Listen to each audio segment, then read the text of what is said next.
Good evening and welcome to Front Page on AIM Network, India's definitive media organization and voice on everything AI and technology. Hope you're doing wonderfully well. If you have been trying to make sense of what's really changing in the tech and industry ecosystem right now, tonight's stories are a must watch. Here are the headlines.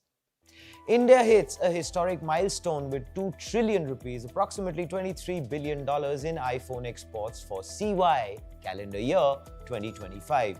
This 84.5% surge signals a decisive shift, cementing the nation as Apple's critical new global design manufacturing engine. Reliance and Adani spearhead a historic 8.6 lakh crore rupee push in Gujarat, targeting green energy, AI, and manufacturing to transform the state into India's decisive industrial and technology powerhouse. IT Minister Ashwini Vaishnaw unveils a bold roadmap for 3nm chip manufacturing and sovereign AI by 2032, aiming to secure global supply chains as critical mineral talks heat up in Washington. TCS reports $1.8 billion annualized AI revenue, surging 17% while core business lags. With 11,000 fewer staff, yet stable margins, the giant pivots from headcount-led growth to AI-driven efficiency.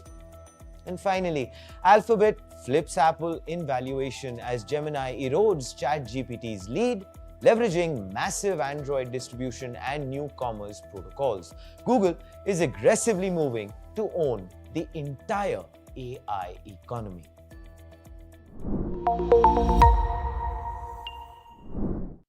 Good evening. 2 trillion rupees. That's the number. Calendar year CY 2025. For the first time in history, India has crossed 2 trillion rupees in iPhone exports in a single year. And when we, of course, rewind the tape and jog back to 2021, the pandemic world, back then, India shipped just 8,800 crores rupees worth of iPhones. The reason cited was the lack of infrastructure and the fact that the labor laws were too rigid. But despite that, here we are. This is Front Page by AIM Network. Like, share, subscribe. So, what does the score sheet tell us? Apple exports hit 2.03 lakh crore rupees in 2025, which amounts to, $23 billion. As far as year-on-year growth is concerned, 84.5%. But the percentage hides the sheer intensity of this shift. Let's take a moment and understand the trajectory. It is a whopping 23-time jump in 4 years, from 8,800 crore rupees to 2.03 lakh crores, which underlines a manufacturing arc bending in real time. It is the kind of scale that usually takes decades to achieve, but India did it in just 4 years. I'm, of course, going to attempt to clarify now, because the headlines can be a tad bit confusing. Just days ago, you saw us and everyone else hammering on about the $50 billion milestone. Is it 50 billion or is it 2 trillion rupees? Here is the clarification as promised. The $50 billion number, that was the PLI milestone. That counts the cumulative exports from the government's incentive window, which is financial year 21 to 26. It's actually an accounting number. But today's number, the 2 trillion one, that is CY, calendar year 2025, January to December. The first number was a government report card. So, what actually has taken place? Two things came to head. One, the pandemic broke the world's trust in a single source supply chain.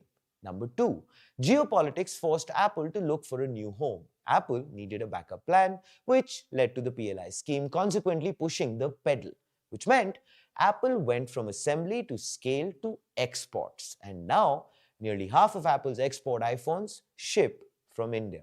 5 major plants led by Tata and Foxconn, 45 plus Indian suppliers feeding the chain, MSMEs connecting into the global quality standards. Value addition rising every single quarter.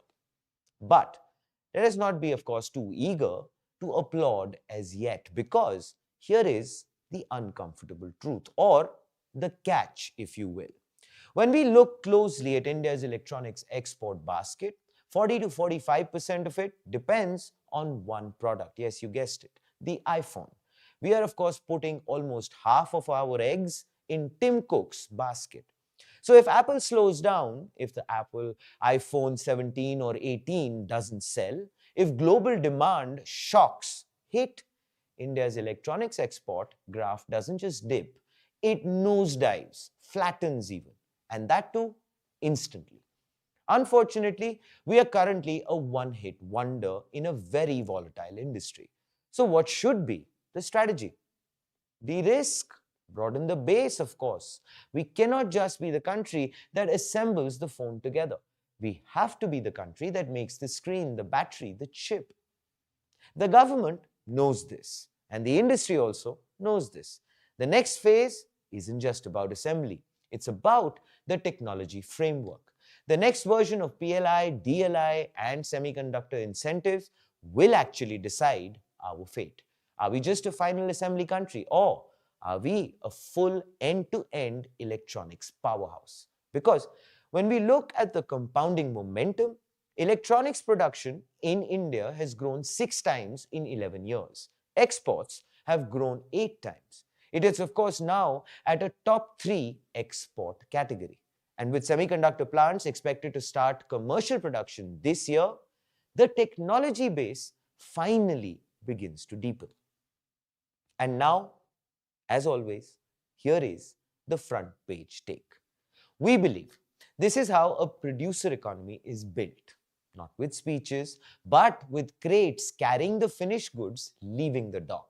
2 trillion rupees worth of iPhones leaving India in 2025 is definitely a great signal, which is that India is progressively becoming the world's factory floor. The shift is for real, and the stakes are definitely very high. Please do let us know what you think in the comments below. Is this sustainable, or is it an Apple bubble? This is Front Page by AIM Network. Like, share, subscribe, and always remember, think AI, think AIM.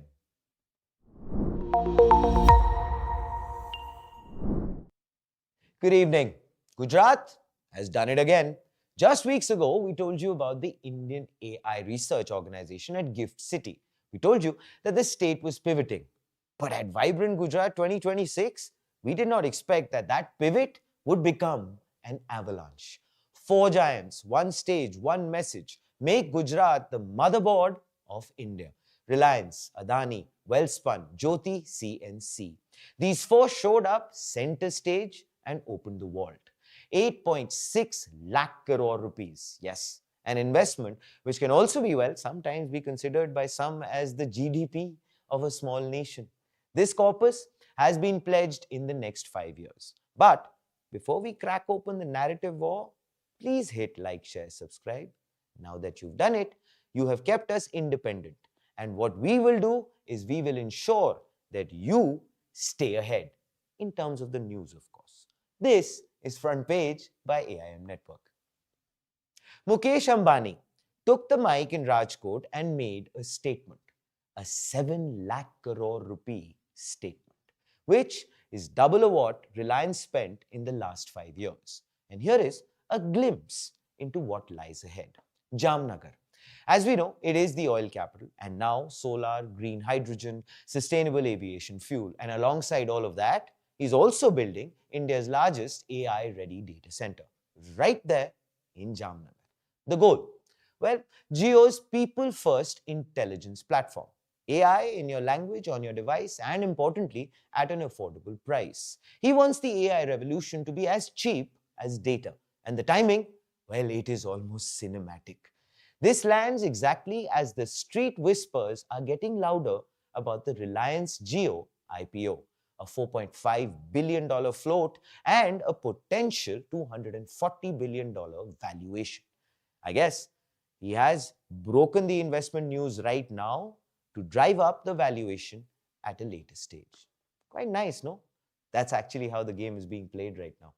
And of course, while everyone else is focused on the industry, He is also, by the way, backing the bid for the 2036 Olympics, which means control the business and host the spectacle. Of course, the moment Ambani sat down, Karan Adani stood up with the counterpunch, a 1.5 lakh crore rupee whopping counterpunch. The target? Kutch. Adani calls it their Karma Bhumi. We call it a fortress. He is building the Khavda Renewable Energy Park, 37 gigawatts, the world's largest, commissioned by 2030. And then, of course, there is Mundra Port. What started as a port now anchors an entire industrial system, copper, PVC, power logistics, with a goal to double capacity over a decade, which clearly indicates that Ambani controls the data and Adani controls the electrons and the movement. Two giants, one state. But the money isn't just for the billionaires, it's also for the builders. And now, of course, we come to Jyoti CNC, 10,000 crore rupees. This is for the deep tech ecosystem, aerospace, defense, semiconductor machines. So while Ambani shapes the digital layer, Jyoti builds the physical one. And together, they establish the foundations of Atmanirbhar Bharat. Then there is Wellspun, with an investment of 5,000 crore rupees, which will fund textiles, materials, and the world's largest pipeline plant. The chairman of Wellspun recalled the year 2003, when Modi told them, build in Kutch. And now, 2 decades later, Kutch is the cash cow. So when we, of course, view the timeline, in month 1, this is what happened. Gujarat gets the AI Research Organization. In month 2, Gujarat gets, well, 8.6 lakh crore rupees in investments in energy and chips. And of course, we cannot mistake this as just a coincidence. It is state-led industrialization at a national scale, clarifying the narrative, which is that India needs 4 things to survive the next decade: green energy, AI compute, export logistics, hard manufacturing. And Gujarat has just cornered the market on all 4 aspects. They are, of course, securing the strategic choke points. Gujarat wants to be India's clean energy headquarters. It wants to be India's AI capital and wants the Olympics.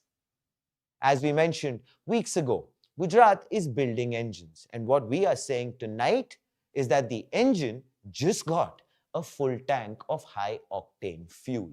We, of course, would like to know what your thoughts are. Is this the future, or is it too much power in just one place? Please send us your comments. There is Front Page by AIM Network. Like, share, subscribe, and always remember, think AI, think India, and now, of course, think Gujarat, but always think AIM. Good evening. 2 years ago, the headline was that Google was late to the AI party. But today, they essentially own the venue. For the first time since 2019, Alphabet has overtaken Apple to become the world's second most valuable company. Congratulations. And of course, the irony is undeniable. The very competitor they passed is now actually reportedly paying them $1 billion a year to power Siri with Gemini. But the conversation goes beyond stock prices. Because from rapidly stealing market share from ChatGPT to launching a new agentic commerce standard, which actually changes how we shop, Google is proving that distribution is the ultimate advantage, which of course makes us wonder regarding what has changed and why now. Of course, to understand this a lot better, we would like to invite Siddharth Jindal, our tech journalist, to Front Page. Welcome to the show, Siddharth. How are you doing? Yeah, thank you, Sudhi, for having me. Good to be here. Wonderful, as always, a pleasure. Of course, let us start with this, Siddharth, Google versus Apple. Yeah, Apple is now paying Google $1 billion a year, as I just mentioned, to power Siri with Gemini. Does this prove that while Apple owns the device, Google has very officially won the ground for the intelligence inside of it? yeah, it won't be wrong to say that, as you mentioned, Apple is in talks with Google to integrate Gemini into the mobile phones. So since Hmm. the past 2 years, Apple tried its best to build Apple Intelligence, like its own foundation model. Hmm. But the feedback it received from the customers wasn't good, and the model wasn't good, and there were some mistakes. So last year, an incident occurred where Apple Intelligence model generated a false summary of a news item. So that Mm-hmm. caused some troubles for Apple as well. So after that, like Apple started looking out for different players in the market from which they can buy intelligence. So there were reports as well. It could buy AI startup Mistral or maybe Perplexity, but Mm-hmm. in the end, it was decided that they will go ahead with Gemini, and like it's most likely that next uh, model of series is going to be powered by Gemini. Yeah, because it's a crucial decision, especially when intelligence Yeah, is dealing with people's bank accounts, health records, etc. So I yeah, guess, yeah, a prudent thought as far as that is concerned. But now, if we talk about Gemini, as far as Gemini overtaking Chat GPT is concerned, yeah, Siddharth, yeah, we are aware that Gemini's market share has exploded while ChatGPT is sliding, right? yeah. So, is this because Gemini is truly the better model now, or simply because Google has made it available on 3 billion Android phones overnight? Yeah, so the data proves that. So according to stats from SimilarWeb, since the last year, like early 2025 to early 2026, the usage of ChatGPT has fallen from 86% to 64%. Mm-hmm. On the other hand, at the same time, the usage of Gemini has increased from 5% to 21%. So number says that like people are liking Gemini more, Mm-hmm. especially after the release of the latest models, Gemini 3 Pro and Nano Banana Image Pro, which you must have been aware Sure. of. We did videos on Nano Banana Pro, like Oh, how we've better. done quite a few. Yeah, Yeah. yeah. So like we did analysis on how the Nano Banana Pro is good at making infographics and images, and it can handle text as well, which other models Hmm. cannot at this point of time. Yeah. What do you prefer using very quickly? Is it Gemini or is it ChatGPT? So, like for writing purpose, I prefer using ChatGPT, but Mm-hmm. like I feel that Gemini app is way better than ChatGPT when it comes to voice interactions. So, if I have Okay. any doubt or I want to ask anything, so Mm-hmm. Gemini voice model is quite good, and like I'll suggest everyone to try it once. So it's pretty accurate as well as it has access to internet as well. Yeah, Fair enough. Fair enough. Thanks for that input, Siddharth. Of yeah, course, now when we speak about the new commerce protocol, which is the yeah, UCP, Siddharth, Google yeah, has always been an ads business. We are aware of that. yeah, They've been yeah. forever selling clicks. But Yes. with this new commerce protocol handling the actual checkout, do you feel Google is trying to become the next Amazon? Yeah, we can say that like Google was the first one to bring in internet shopping. So Hmm. it was one of the early players in that market alongside Amazon. Mm-hmm. Like now we are moving into the era of AI agents where like agents are going to shop for us. Right. So we actually need a different platform for that. So for that they released Universal Commerce Protocol yesterday, where Mm-hmm. through like integration like MCP and A2A, users can discover and shop within Google itself without actually going to the Sure. website. Sure. So for the same, they're working with companies like Walmart, Target as well. Shopify is there. Hmm. So and from payment side, there is a Stripe. So it's a move in a new direction where like people will be buying through agents. So the company on that line, the company is also releasing a new business agent which will help Hmm. retailers how to showcase their product on the platform. And like you must have also observed in the past few months, like discoverability is falling down from SEO point of Hmm. view, and Hmm. like people are trying to find new ways on how they can discover products. Like internet Hmm. is going to change completely. The internet Sure. which we are seeing right now, it won't stay same forever. So there's a new feature called direct offers as well, which will show Hmm. AI ads in AI mode of Google. So we are like used to use Instagram. We are seeing like how the Yeah. algorithm pushes us ads on our feed. So the same thing is going to happen in like Google search Okay. through AI overviews and other features. So yeah, as coming back to your question, like yeah, Google has made a first move similar to what Amazon did many years ago. Yeah, So you feel that maybe with making the user experience a lot more seamless, yeah, Google can maybe become another Amazon or even bigger. That's your final thought. yeah. Yeah, so like they were banking on their advertisement business for search. Hmm. So Sure. search has to evolve. So like even if right now, like when we surf the internet, no one is clicking on the blue links. Everyone is surfing inside maybe Perplexity or Google AI mode, So a Google good AI. move, according to Yeah, you. A yeah, good move, yeah, of yeah. course. So Fair. also like another angle which I wanted to talk about is Please. like Yeah, yeah. So Google has like distribution advantage as well.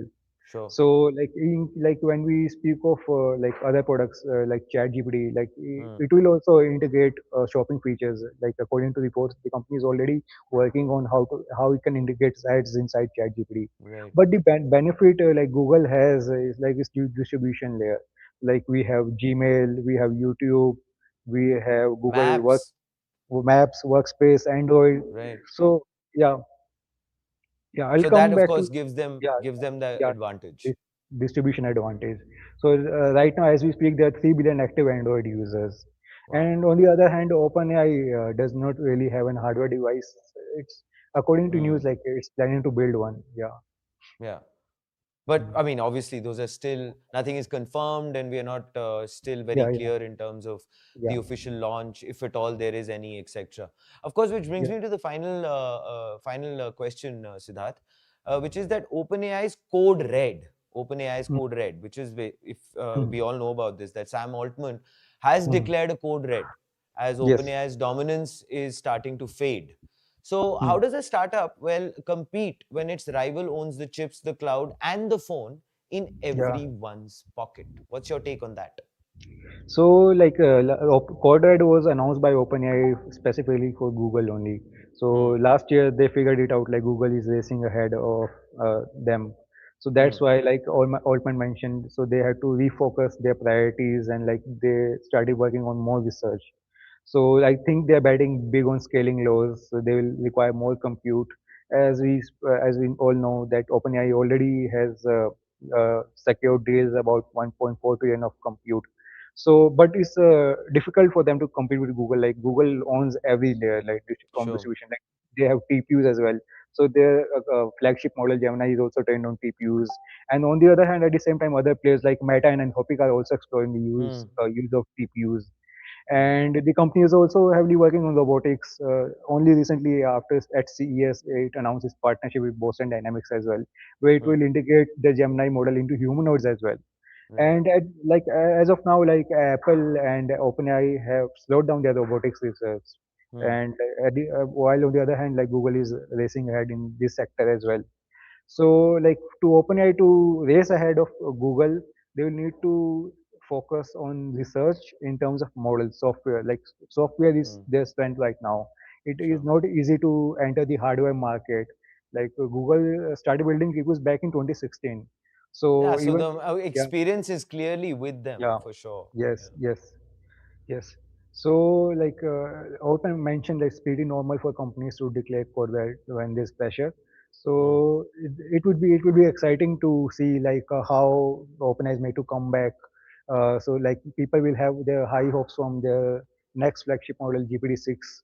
So, if we Sure. go by Altman's past interviews, I think they will focus big on memory, like how the models should have good memory, so they can become good AI assistants for users. Like it should remember everything. Or Fair in enough. this area also, like Google has advantage because it already knows us through our True. workspace, Gmail. Yeah, Fair enough, Siddharth. Well, yeah, definitely, as you mentioned, very, very exciting times ahead. And yeah, of course, OpenAI really needs to probably introspect and think about what their strategies are going to be, because Google definitely mhm, is far ahead right now. They have all the advantages: distribution, software, hardware, and the yeah, fact that they are definitely making sure that they're putting their mhm, pedal to the yeah, metal. Thank you yeah, so much. And of course, yeah, we are very thankful as always, Siddharth, for your insights. And we'll be, of course, back with Siddharth again, ladies and gentlemen, on front page when Siddharth is going to break something exciting on the big tech aspect and the ecosystem. So, well, yeah, till then, ladies and gentlemen, this is front page. Like, share, subscribe. And of course, would be a good idea maybe for you to go ahead and flex your muscles by saying, "Hey, Google, think AI, think AI am." Good evening. So if you thought India's semiconductor vision ended at 2 nanometer chips designed in India, think again. Because today the narrative has shifted gears. We are no longer only talking about the design, we are now talking about manufacturing, and that too about the 3 nanometer by 2032. And what is imperative to understand is that this isn't just a theory, it's how nations gear up for the next decade. Because as India builds its own AI infrastructure at home, the IT minister is in Washington at the G7 table negotiating access to the minerals that keep the digital world running, indicating an intersection of technology, geopolitics, and power. This is Front Page by AIM Network, which of course now bring us to the fact that you need to like, share, subscribe. And of course, now getting into this wonderful development. What has the minister actually promised? Ashwini Vaishnaw, in a fresh offensive, has laid out a battle plan to business standard. The roadmap is phased and it is aggressive. Phase 1, 2026, which is the engine's start. CG Semi, Keynes Technology, Micron, Tata Electronics. 10 units going into commercial production. The Made in India stamp hits the silicon. Then we come to phase 2, 2028, the ramp up.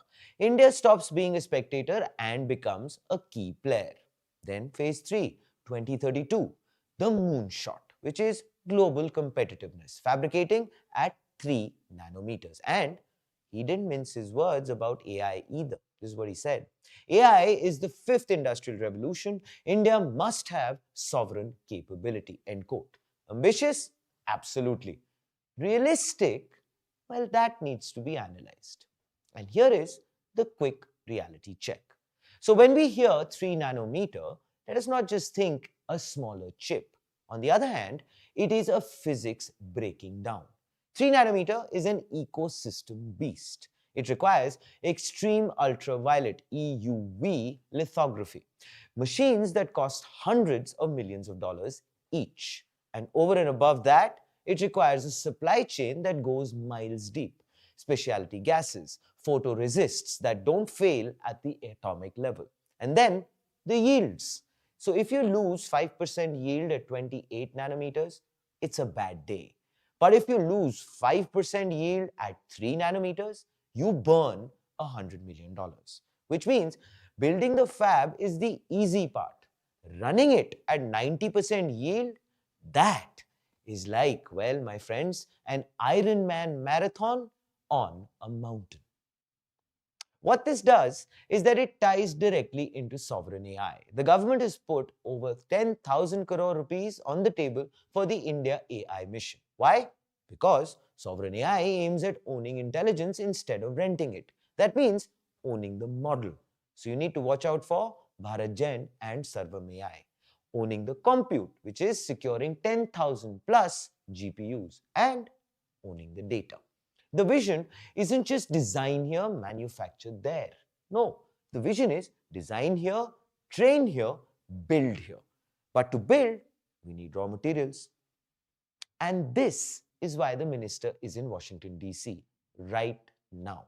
We cannot have a 3 nanometer dream if our supply chain is a nightmare. Right now, China refines roughly 70% of the world's critical minerals: cobalt, graphite, rare earths.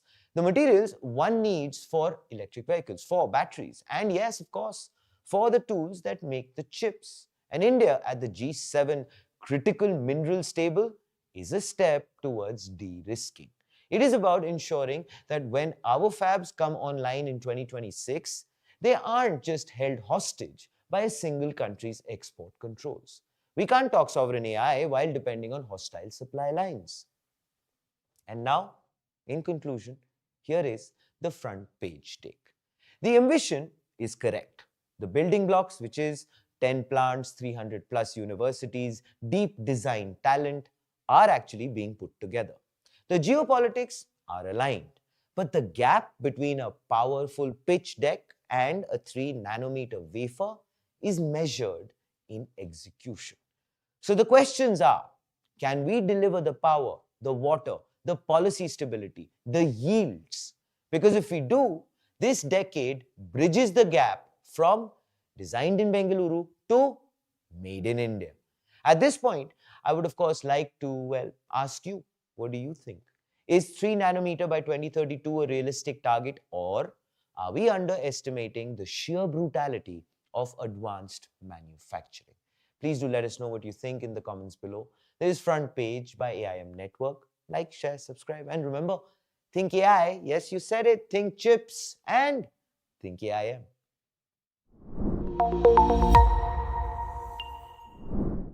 Good evening. The giant is sprinting, but only on one leg.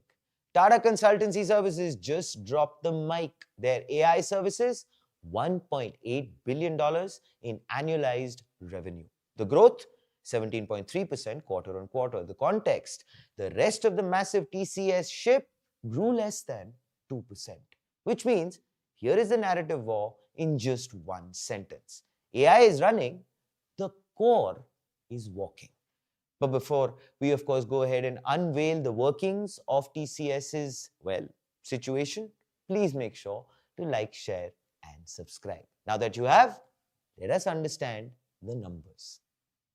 Late 2025, TCS Analyst Day, they claimed $1.5 billion in AI revenue. Critics called it a baseline. But tonight, that number is $1.8 billion in one soft quarter in a tough macro environment. They found $300 million in new AI run rate, indicative of a huge surge. 54 of their top 60 clients are now running AI with TCS. 85% of their clients with over $20 million revenue are in the mix. TCS's signal to the market is this. This is a new AI identity. But of course, we need to do a reality check. When we focus on the headline profit, it looks quite ugly. Net profit is down 14% year on year. That is 10,657 crore rupees. The headline can be deceptive.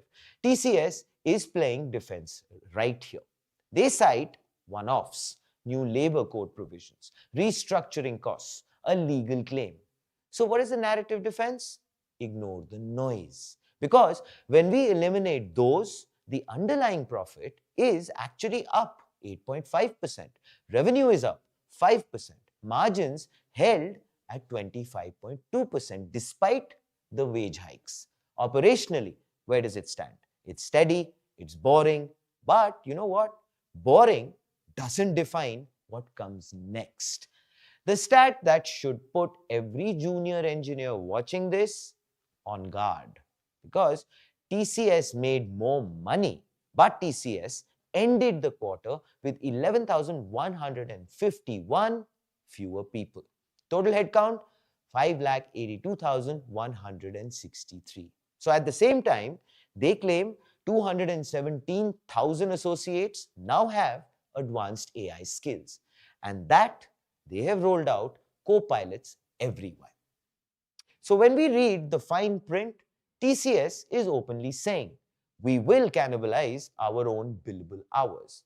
Because for 30 years, the model was more revenue is equal to more humans.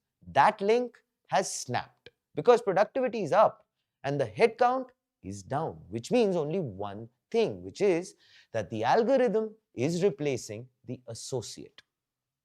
So, is $1.8 billion a lot? In the TCS ocean is just a single bucket.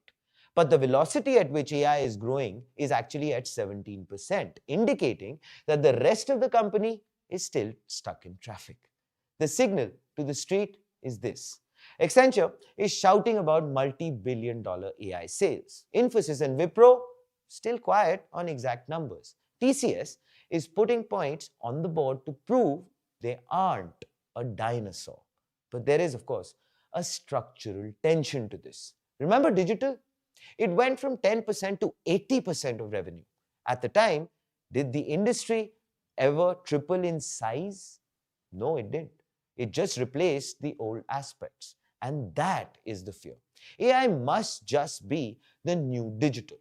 It replaces legacy revenue. It keeps the car moving, but it doesn't make the road any longer. TCS is betting on hyperwatt data centers, betting on Nvidia and on agents. Strangely, they are running fast, but just to stay in the same place. HCL Tech, on the other hand, changes the script. Net profit dropped 11% on labor costs despite a massive 43% surge in deal wins. The contrast, they added 261 employees. No massive cuts, but the AI gap is actually glaring. Just $146 million versus TCS's $1.8 billion. HCL is growing, but the AI engine in their case is, well, still warming up. The scoreboard tonight is this: $1.8 billion run rate, 17% sequential growth in new technology, headcount down by 11,000. So, what TCS is trying to do is turn an aircraft carrier into a fighter jet while it's still in the air. They are proving they can sell AI. Now they have to prove whether they can grow overall without hiring an army. Definitely, it wants to lead well, and it is willing to bleed headcount to do it. Please do let us know what you think. Is this efficiency or is this the ceiling? This front page by AIM Network. Like, share, subscribe, and always remember, think AI, think AIM.